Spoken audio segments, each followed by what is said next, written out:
Hello everybody, welcome to another latest prediction video about BTC. So it's time to talk about Bitcoin next moment, guys. First of all, if you want to make money from crypto, if you want free crypto signals, so I recommend to join my Telegram group. Link is available in video description.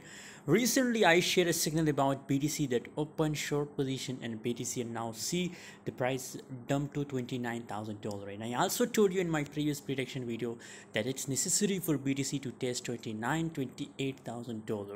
Again scenario, again possibilities for BTC that it will dump.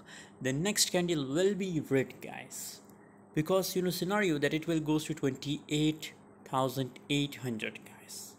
It is my target for BTC. What's your target? Please tell me in the comment book. You can still, if you're a scalper, so then I recommend to avoid it. You book profit from BTC. But if you're a swing trader, so then I recommend to open short position in BTC and just hold it, guys. I'm pretty sure that the price will goes down more, guys, to 28,800, guys. By the way, for more latest update, for more latest detail, join Telegram group. Link is available in video description.